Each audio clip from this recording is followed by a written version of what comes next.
सुरेश के दो बेटे थे, भीरू और धीरू। वो अपनी आखिरी वक्त में अपने बिस्तर पर था और उसके दोनों बेटे उसके पास आंखों में आंसू लिए बैठे थे। पिताजी, आप चिंता मत कीजिए, मैं और धीरू है ना, हम आपको कुछ नहीं होने देंगे। हाँ पिताजी, आप बस आराम कीजिए, डॉक्टर अभी आता ही होगा। मेरे बच्चों, मेरा अंतिम समय आ गया है।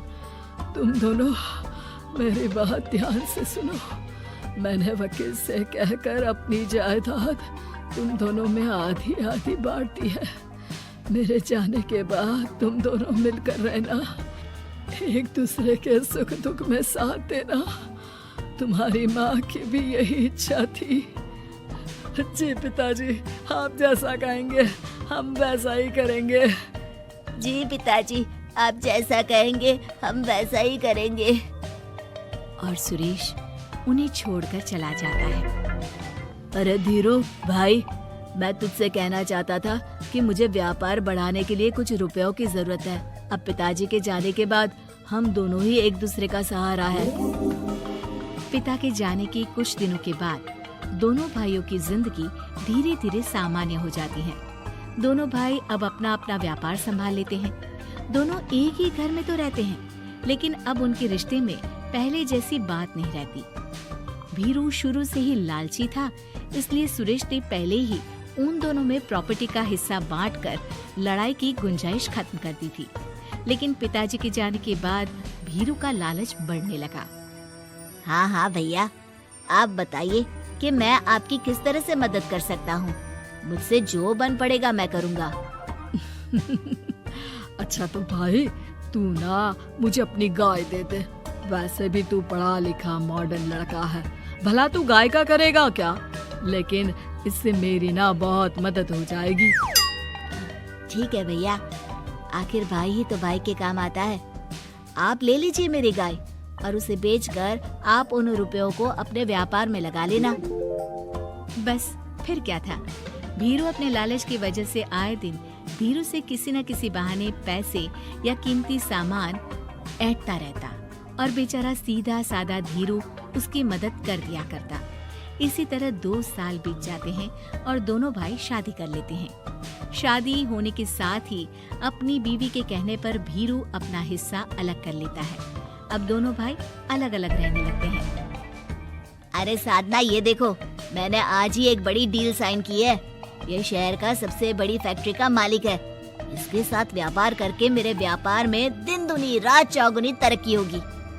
लेकिन इसकी बस एक ही शर्त है, अगर इसे हर हफ्ते सामान की पेमेंट नहीं दूंगा तो मुझे इसे जुर्माने के तौर पर बहुत बड़ी रकम देनी होगी। ये तो बड़ी ही चिंता की बात लगती है जी। अरे चिंता कैसी, मैंने पहले ही हिसाब लगा लिया है।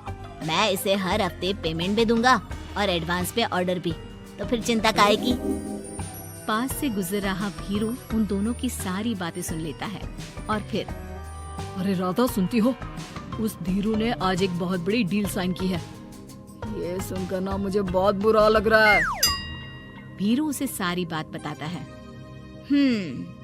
तो ऐसे हाथ पे हाथ रख के गुस्सा करने से क्या होने वाला है? आप तो उस डील की कमजोर कड़ी जानते ही हैं, तो मारिए हथौड़ा। अगले दिन धीरू के घर में चोरी होती है और उसमें उसके वो रुपए भी चले जाते हैं जो धीरू डील के मुताबिक क्लाइंट को देने वाला था। फिर शर्त के हिसाब से धीरू को जुर्माने की रकम देने के लिए अपना घर गिरवी रखना पड़ता है और उसका व्यापार भी बंद हो जाता है। सुनिए जी, आप दिल छोटा मत कीजिए। आप कोई ऐसा बिजनेस कीजिए जिसे आप जल्दी से जमा सके और कम पैसों से भी शुरू कर सके। आप फल सब्जियों का व्यापार शुरू कीजिए। तुम ठीक कहती हो, मैं कल से ही मंडी जाकर सब जानकारी लेकर आता हूँ। उधर भीरू और राधा धीरू की बर्बादी की खुशियाँ मनाने में लग जाते हैं और इधर धीरू खूब मेहनत करके फिर से अपनी आर्थिक हालात पटरी पर ले आता है। लेकिन फिर एक दिन, अजी सुनती हो, तुम यहाँ पर उसके बर्बाद होने की गलतफहमी में खुश हुए जा रहे थे और तुम्हारे भाई का फल सब्जियों का व्यापार बड़ा अच्छा चल निकला है। मैं अभी बाजार में उसकी दुकान देख कर आ रही हूँ। अरे भीड़ लगी हुई थी वहाँ तो। तो फिर जल्दी से अपने खुराफाती दिमाग से कोई आइडिया निकालो इस मुसीबत का। आइडिया तो बहुत अच्छा है मेरे दिमाग में। अपने भाई से कह के इसके गोदाम में चूहे डलवा दूंगी, फिर देखना नजारा। राधा की चालाकी से धीरू का ये काम भी ठप हो जाता है। अब धीरू और उसकी पत्नी के लिए उधार पर जीने के अलावा कुछ नहीं बचा था। बेचारा ईमानदार धीरू अपने भाई भाभी की चालाकी की वजह से बहुत बुरे दिन काट रहा था। मैं तो बिल्कुल बर्बाद हो गया साधना। पिताजी का दिया हुआ अच्छा खासा बिजनेस संभाल रहा था, लेकिन मेरी किस्मत ने मुझे यहाँ लाकर खड़ा कर दिया। अब तो खाने के भी लाले पड़ रहे हैं। कोई नौकरी भी इतनी आसानी से नहीं मिल रही। मुझे माफ कर दो, मेरे साथ रहकर तुम्हें भी ये दिन देखने पड़ रहे हैं। देखिए जी, आप दिल छोटा मत कीजिए। भगवान कोई ना कोई रास्ता जरूर खोल देगा हमारे लिए। और मेरे दिमाग में तो एक अच्छा आइडिया आ भी गया। मैं बचपन से ही अपनी दादी, नानी और माँ को एक खास तरह का अचार बनाती देखती आई हूँ।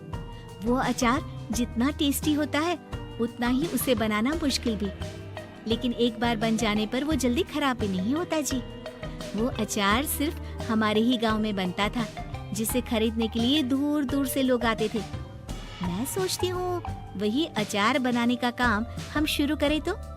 मैं बनाया करूँगी और आप उसे मार्केट में बेच आया करना। साधना, तुम्हारी बातों से मेरे मन में उम्मीद जाग उठी है, लेकिन ये सब काम शुरू करने के लिए रुपए कहाँ से आएंगे? ए जी, मेरी ये कंगन किस दिन काम आएंगी? आप इन्हें गिरवी रखवा लो और जब पैसे आ जाए तो इन्हें छुड़वा लेना। साधना बाजार जाकर अचार बनाने का सामान लेकर आती है। फिर घर आकर सारे खिड़की दरवाजे बंद करके अचार बनाती है और धीरू उस अचार को पैक करने में साधना की मदद करता है और अगले दिन बाजार में बेच भी आता है। शुरू में सिर्फ 10 बोतल अचार ही बन पाता है, लेकिन उसे बेचकर हुए मुनाफे से अचार की बोतलें 10 से 50 और फिर 1000 और 10,000 हो जाती है। अब धीरू को अपने काम में मदद के लिए कुछ लोगों को भी काम पे रखना पड़ता है, लेकिन अचार अब भी साधना ही बनाती है और अपनी रेसिपी का सीक्रेट बनाए रखती है। अब देखते ही देखते धीरू साधना ब्रांड अचार आसपास के कई शहरों में मशहूर हो जाता है और धीरू के दिन एक बार फिर बदलते हैं। धीरू के पास अब धीरू से दुगना बड़ा घर, गाड़ी, धन, अचार की कई फैक्ट्रीज और नौकर चाकर होते हैं। धीरू की इतनी तरक्की देखकर भीरू और राधा बुरी तरह से जल भुन जाते हैं, लेकिन अब उनके खिलाफ उनकी कोई चाल कामयाब नहीं होती। सुनिए जी, मैं ना कहती थी कि आप हिम्मत रखिए, एक दिन भगवान हमारे रास्ते जरूर खोल देगा। और देखिए जी, आज हम कहां से कहां आ गए। ये सब तुम्हारे फौलाद जैसे मजबूत मन की वजह से हो पाया है साधना, वरना एक समय मैं तो हिम्मत ही हार चुका था। तुमने न सिर्फ मेरा हौसला बढ़ाया बल्कि बिजनेस में मेरा साथ भी दिया। जहाँ एक तरफ धीरू और साधना अपनी मेहनत और हौसले से बहुत तरक्की कर चुके थे, वहीं दूसरी तरफ धीरू और राधा के लालच और धोखेबाजी की वजह से वो इनकम टैक्स वालों की नजरों में आ चुके थे। भीरू के एक घर पर इनकम टैक्स वालों का छापा पड़ता है और भीरू को काला धन जमा करने के आरोप में जेल जाना पड़ता है।